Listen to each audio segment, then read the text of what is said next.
Also, just want to make sure we go back to, as far as what's going to be covered in chapter 13, 13.1 through 13.4. So remember, you have homework and tests that are in web assignment you need to knock out. You have your reasoning test that should be coming up soon. Basically, it's just a test on your reasoning skills and your logic. I believe I have a practice test for that, but it's nothing really major to study for. Just your, like I said, your reasoning and your logic. It's about 20 questions. And then so that will be proctored. And then also your final exam will be proctored. In other words, those are the days that you will come to class. Make sure your video is enabled so that I can see you. Make sure you bring a form of ID so that I can validate that you are here. And, you'll be able to knock your tests out, take your tests. All right. So questions on that before we go to 13.2?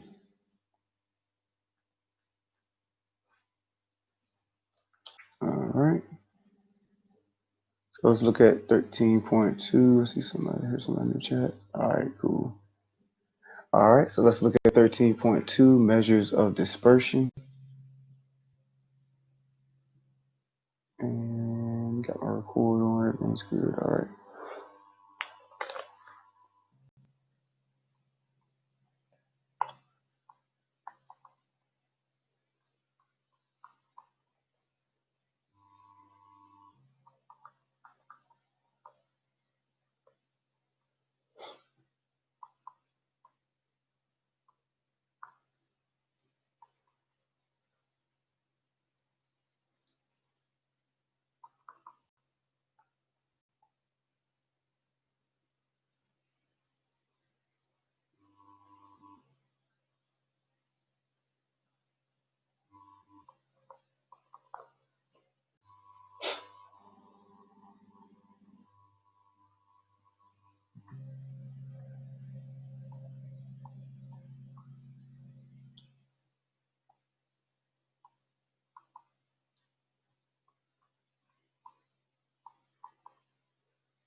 All right, so dispersion is the degree to which the data is spread out. Your range is going to be the largest data value minus the smallest data value. So if I have the data set of 1 through 5, 1, 2, 3, 4, 5, I will take the largest data value, which is 5, minus the smallest, which is 1. So the range of data would be 4. So that's all the range is. Largest data value minus the smallest data value.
All right, your standard deviation, it measures how far a data value is from the mean. Don't forget, mean is another word for average.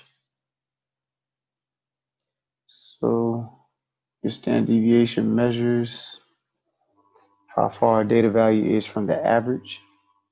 Your variance is the standard deviation squared, and is another way to measure the spread of data.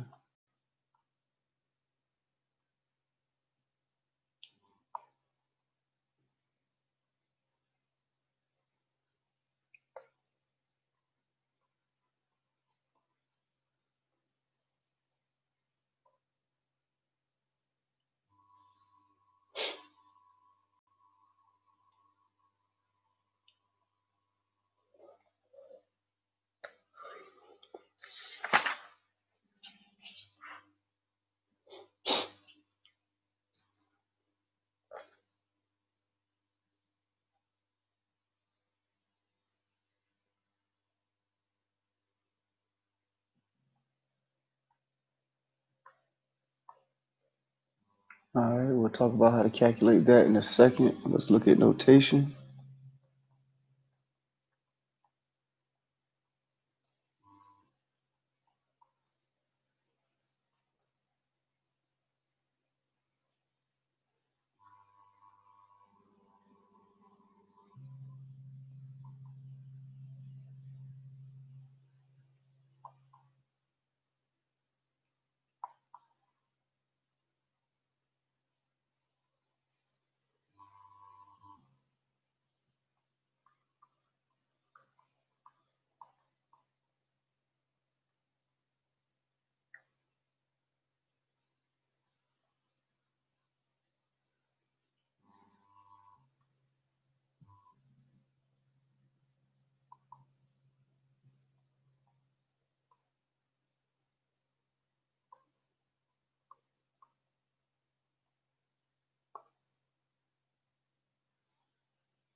All right, so notation. When it comes to statistics, you will have certain notation that will let you know you're dealing with your population versus your sample. So your population is, the whole set of data values that you're dealing with. So in other words, we're looking at the student body at Norfolk State. Everybody that goes to Norfolk State will be the population. And then this class will be a sample out of that population. So once again, the population is everyone, and then the sample is a piece or group out of that population, selected group out of that population. So your X is just going to be your data value, the data value in question. We have Greek letter mu, mu. That kind of looks like a U, but it's Greek letter mu. That's the population mean, the population average. Then here we have lowercase sigma, capital sigma, it's like that, which actually represents summation. Right like this.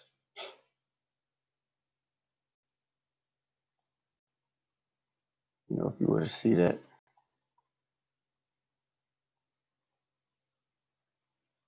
So if you see capital sigma, that means summation or the add of all the values.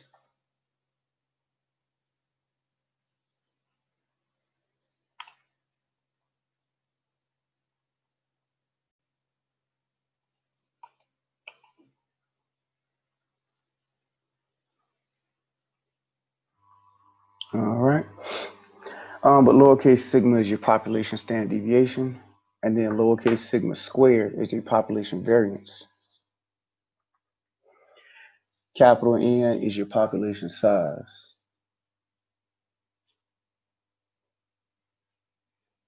Then X bar, X with a bar over it will be your sample mean or your sample average. And that's just S. Regular S will be your sample standard deviation. S squared is your sample variance. And then lowercase n is your sample size.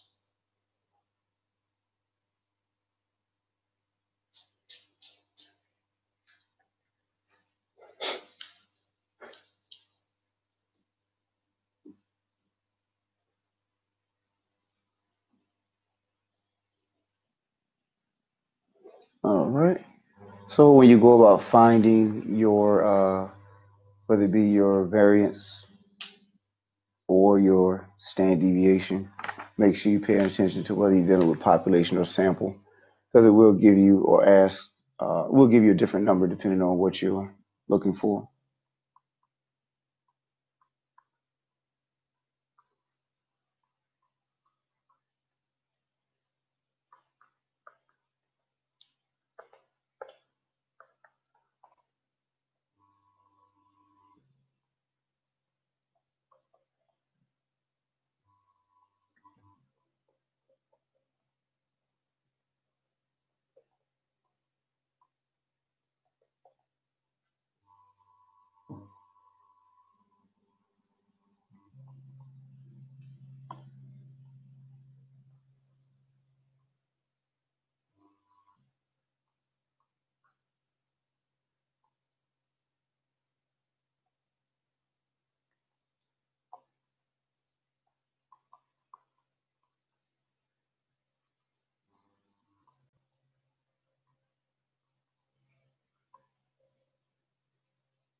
All right, so I'm not going to hold you responsible for actually knowing the formula and knowing how to calculate standard deviation and variance.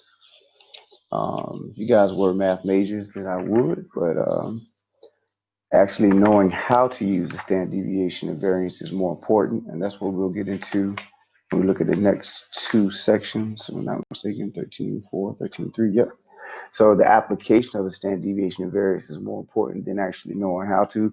You're out there in the real world, and that's what you would do. You would put it into some calculator, put it into Excel or something like that, and then it will calculate it for you. So I'm telling you that that's what I need of you, for you to be able to have an app, website, calculator, or something of that nature that is dependable to be able to find these two things for you. And let's run through an example. right. Let's look at something simple.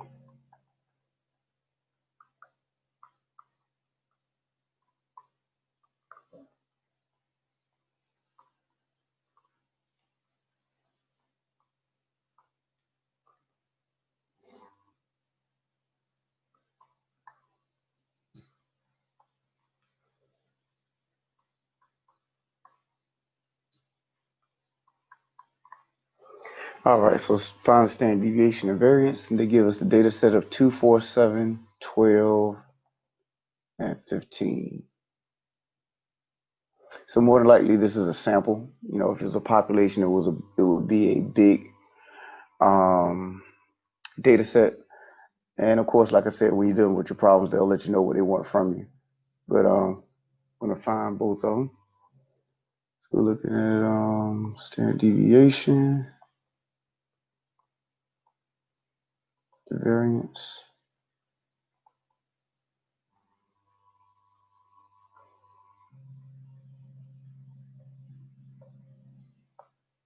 Oh, you do a home button.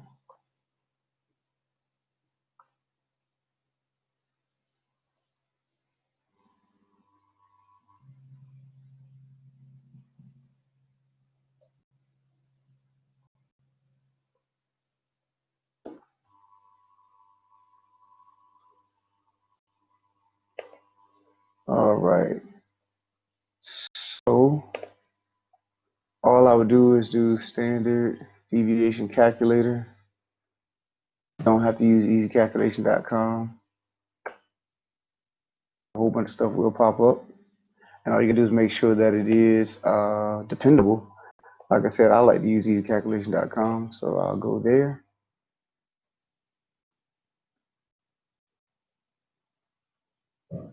And you guys should be able to see my screen. If you can't, most definitely let me know. So make sure you pay attention to the directions that they set up for you in that application or in that program.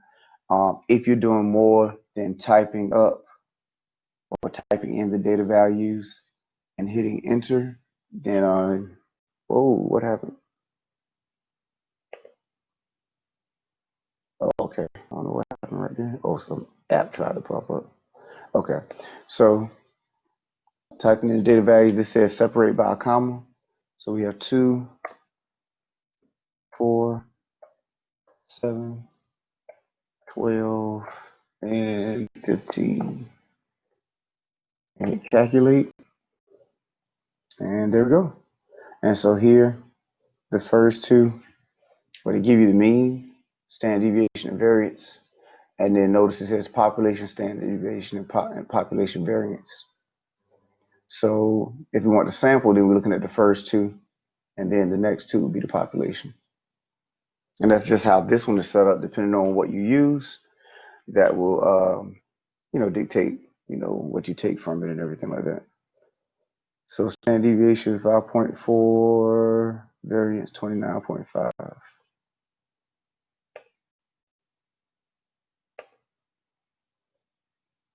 All right, let me go back to the notes.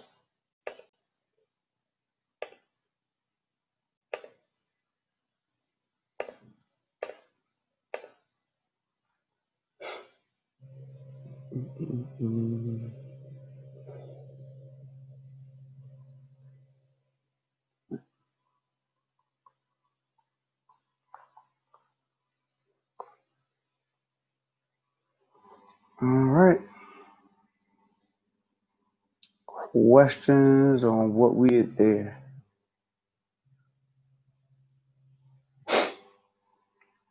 Everybody good? Everybody straight?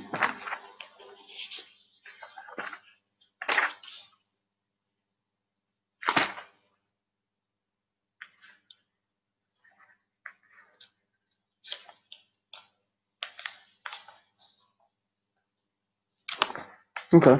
So that's it for 13.2. All right. Questions? Questions? Any questions?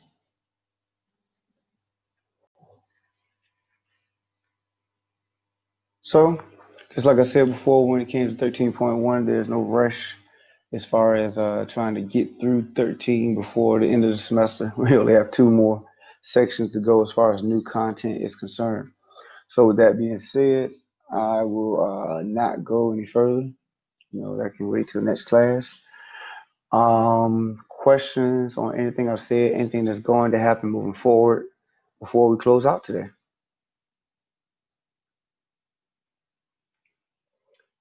All right. Well, as always, if you have any questions or concerns, feel free to shoot me that email. If not, then most definitely can ask me during next class. Outside of that, if you're good, then I'm good. I will see you guys on Friday. Have a good one.